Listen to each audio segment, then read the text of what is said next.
Hi, I'm Catherine, live in the Sugar Freedom Kitchen. I'm going to make a simple keto steak. Cooking keto can get expensive, especially if you love the wonderful ribeye steaks. They're so delicious, but they're expensive. Very not surprising to see them at $14 a pound. So what I'm going to do today is cook a simple sirloin for you, a top sirloin, which is much more affordable. So let's get that steak out. I'm going to start heating up my pan a little bit on my gas range between 3 and 4. So high medium. Here's the steak. So this is from Priceco. This is, let's see, so this was $5.35. This is going to be for my son and my husband. I'm not eating tonight. I'm going to rally training, which is a canine training that I do with my Australian Shepherd, Natasha. So we're going there this evening and I'm cooking for my family tonight. So this is $5.35 and this is gonna be plenty to serve them.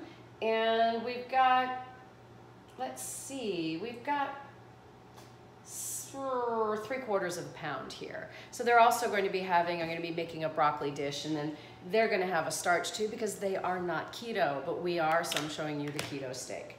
So this has been out of the refrigerator for a while. It's been returning to room temperature. This handle isn't hot yet, but I do have my UV glove. I'm going to unwrap it and blot it with a paper towel.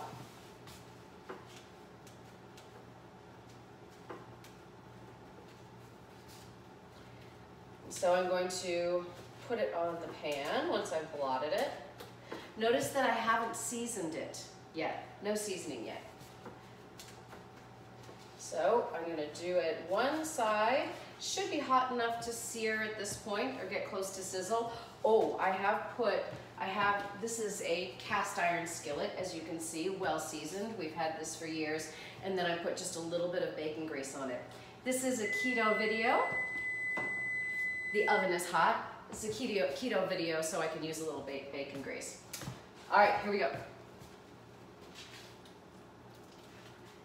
Blot it one more time, and on it goes. I'm going to go and pitch this and wash my hands. I'm going to be using my spatula after that. So you're watching the steak cook. I'm washing my hands. Happy birthday to you. Happy birthday to you. Happy birthday, dear you. Happy birthday to you. Did you know that?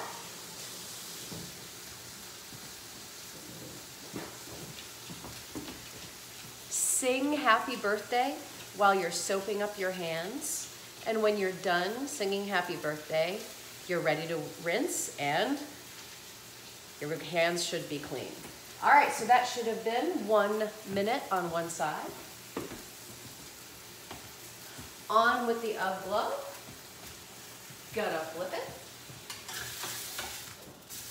Yep, started to brown on the other side.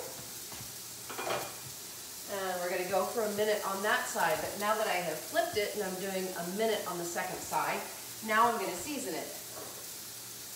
And this is why it's a simple keto steak, is that the seasonings are just sea salt,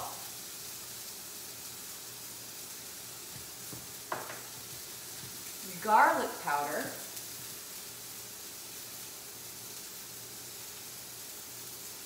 that garlic powder, it's going to make a little bit of a crust almost when I tip it over, and a little bit of thyme. I have some fresh thyme here that I'm going to show you how I chop that and prepare it. So, but if all you have is in a jar, you can use a little bit of thyme. The thyme is ready to go. So this is from my garden, a handful. Really easy to grow. This is how it grew. So I pulled off the leaves, rinsed it, pulled off the leaves, and chopped it. Now watch, what I'm gonna do I am going to sprinkle the thyme on the steak, and then I'm going to take my spatula and I'm going to gently press it into the steak. And yes, it is going to burn a little bit, so because it's going to go over on that hot pan, but it's going to sear that flavor into the steak. Now, I suppose some people would probably put the thyme on last. You can certainly do that. This is just the way I do it. So, okay, so it's gone on this side for at least a minute. I'm going to turn it down to between 2 and low, so it's pretty low. I'm going to put the oven glove back on. Turn it. And now I'm going to cook it on this side for 5 minutes. So I'm going to set my timer. 5-minute timer. While that timer is running, I'm going to season this side. Sea salt, garlic powder. I will be adding pepper, but I'm going to do that last when it's all done. So there you have it. That's going for 5 minutes. In the meantime, I'm going to clear some space right here so that you can see what I'm doing. I'm going to show you the thyme and then also demonstrate the broccoli that I'm going to be serving with the steak. So the thyme looks like this. About 1 stalk per steak that you're going to be doing. So if you're doing another steak, you do another stalk. Just take the end off. So you can hold it by the top, and I'm just going to do it in front of you here. And just simply hold it by the top and gently zip it down. Other way will be better. And up, it snapped instead of zipping. The way this is supposed to go is you just zip it down like that, and it comes right off the stalk. Just your average cooking mom working with herbs. So there's my handful of fresh thyme. These leaves are pretty big, but that's because I grew it in my garden that kind of bolted a little bit. I'm in California, things tend to bolt here in the Sierra foothills. Usually our thyme would be a little smaller. I'm gonna chop it. Nice and fine.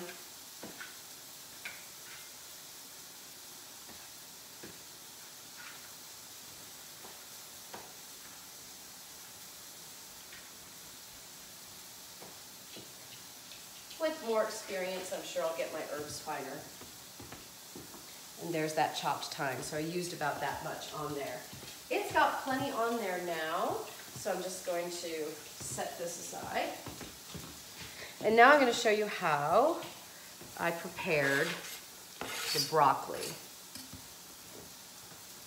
The broccoli went in, this is a broiler pan. If you want it more crisp when you roast your vegetables, you should use a cookie sheet, something flatter. You see this rim? The rim can actually kind of cause the broccoli to steam. This is just what I had and what was ready to go. My family likes it this way, so I'm not going to worry about it. But as I said, if you want it more crisp and more roasted than steamed, then a flat cookie sheet is going to work a little bit better. I've preheated my oven to 400 degrees, and I've rinsed the broccoli and I've trimmed off the very end of the stem. And then I've cut off the stem, but I've kept it because I love the stem. But what you need to do with the stem is you need to peel it with a sharp knife. Be careful. Peel off the hard outer edges and then chop it like a coin. And then you get the coins of broccoli. And then I've sliced the broccoli so some of them have that kind of almost like a little flat tree there. It works better with cauliflower. You can get like a cauliflower steak, but that's how I like to prepare it. So I'm just going to demonstrate that for you. I saved one of the crowns, so I will chop it over here. And the steak is doing what the steak is supposed to do. Sharp knife. And starting from the side, about a ½ inch thick on everything. slices, and then as I get into the middle, then you're going to get that flat effect where you're getting almost a broccoli steak. It takes practice, like anything, but then here's one of the ones that came out kind of like a flat broccoli steak. And I'm going to go ahead and put that in the oven. Ideally, this is a little bit crowded. You probably don't want your pan this full, but when you are a working mom, busy lives, you really basically just need to sometimes you just need to get the job done. And so that's what this broccoli dish is looking like. And it's still gonna be very tasty and everybody's gonna like it.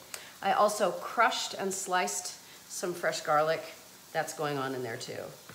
Other things that you could add to this steak would be to crush and slice fresh garlic. Time to turn the steak over. And of course, you will adjust depending on how rare or well done you like your steak. Oh, yes. So we got some pretty good browning there. Where is my other envelope? There it is. Ta-da! Careful. Doing this so I can tilt it up. As you see, we got quite a bit of browning on that steak. Of course, you don't have to cook it as long. Now I'm putting it down all the way to low, and I've probably been talking for almost a minute, so I'm gonna do 4 minutes more. This is definitely going to be cooked through, but it should still be nice and pink on the inside.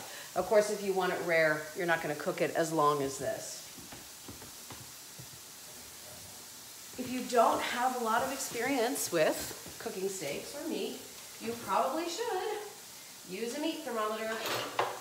There's mine. There it is. Oops, there it is.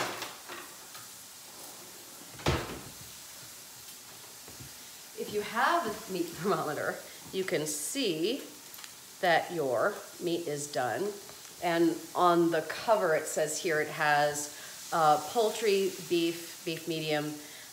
It says here that for beef medium, it should be at 160 degrees. And honestly, I really only use my thermometer when I'm making roasts. But if you really, really want to know, put it in the center after you take it off the heat, and this will tell you. The heat will continue to rise after cooking. So if this registers 140, you're probably in a good place for getting it to 160, for getting it to medium. So meat thermometer, a good thing to have. All right, we're cooking and it's time to go ahead and put in the broccoli. So the broccoli was sliced. I put some olive oil in the bottom of the pan so it wouldn't stick. I'm going to pour another tablespoon of olive oil over the top. Whoa, that is full, so it just blopped. There's that tablespoon of olive oil drizzling. It's already got sliced garlic in there. I'm going to season it with sea salt. And since this is for my husband and my son, and they are not keto, I'm going to go ahead, they like this, and drizzle it with some balsamic vinegar. Now, I am keto, so I'm at about, I normally try to stay at around, keep it under 30 grams of total carbohydrate per day. So actually, I can have some balsamic vinegar. That gets me in under 30 grams of carbs a day. So there it is. One of the nice things about using the broiler pan is I can kind of shake it around a little bit, get things distributed just a little. But halfway through, I'm going to turn this anyway, so it doesn't really matter all that much. In it goes. 400-degree oven, 10 minutes each side, so 20 minutes total, and I'm going to stir it 10 minutes through. Middle of the oven, and there it is. To round out their dinner, I'm going to do, they're going to have some wild rice. So they are getting their complete dinner. And that's one of the great things if you're the parent or the partner or the friend and you're cooking for other people who are not keto, you can do the protein, the vegetable, and then add the starch for them. So we are almost done with this steak, and I'm gonna let it go and keep talking just a little bit longer because it looks like we're actually gonna get to the point where it's gonna be finished. I'll tell you a couple of things about the tools I like to use. So this is a very sturdy, heavy spatula for turning. I love my seasoned cast iron pan that my husband gave me when we were first married. And trust me, it was awesome. I loved it. If you don't have a cast iron pan, I got this pan very recently at Ross. I got this at a discount store. It's a Cuisinart pan, and it's a 10-inch skillet. This is non-stick, so if you wanted to use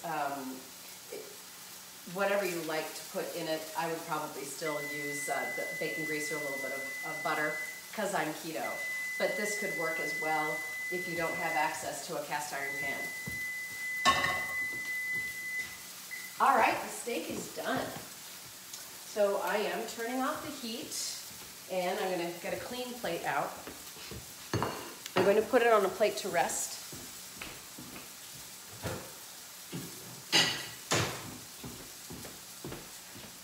When you take it off of the heat, up low, so it stays still.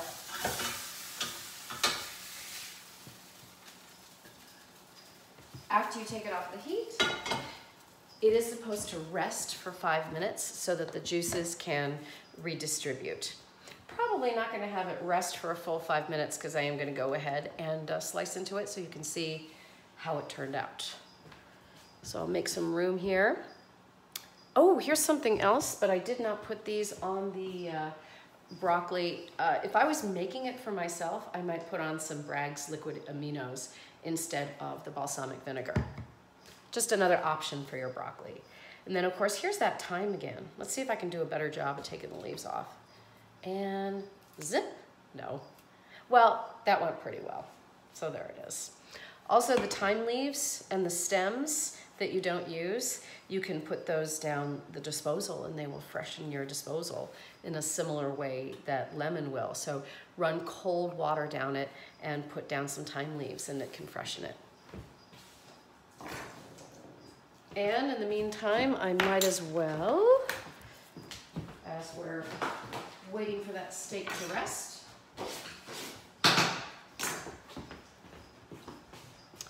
demonstrate the sliced garlic.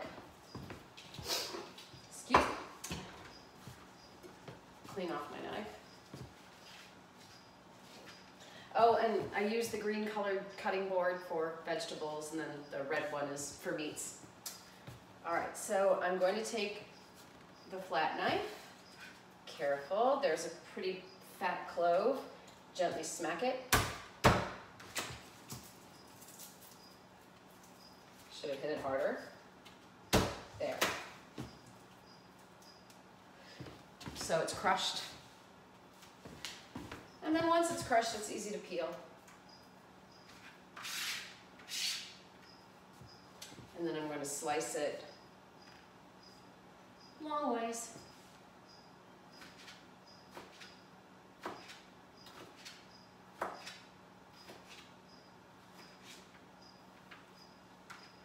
And this is also very nice if you have time and if you wish, that once you've turned the steak over and you've gone and you're cooking the second side, you can maybe add a little bit more fat to the pan or maybe a little bit of, and then you can saute the garlic in the pan as you're cooking it. So there we have it. I'm going to go ahead and slice into it. I'm just going to go ahead and slice it in half. As you can see, some of the juices are starting to appear. Half for my husband, half for my son.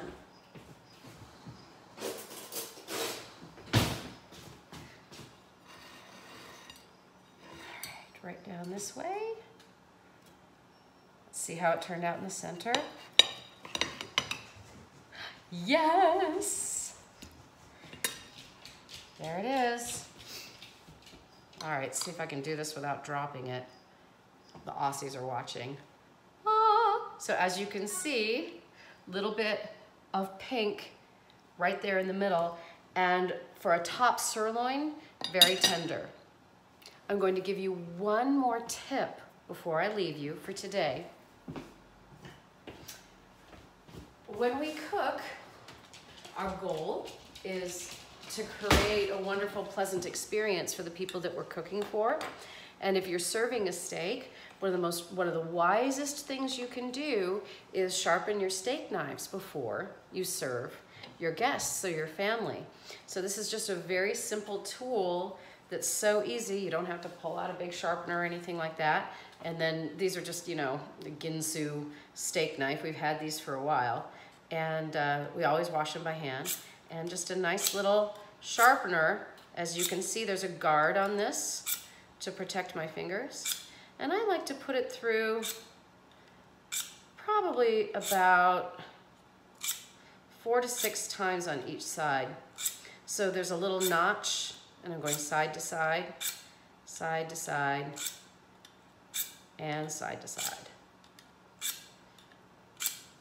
So your guests or you are going to have a much more delightful experience eating a top sirloin steak if you have a sharp knife.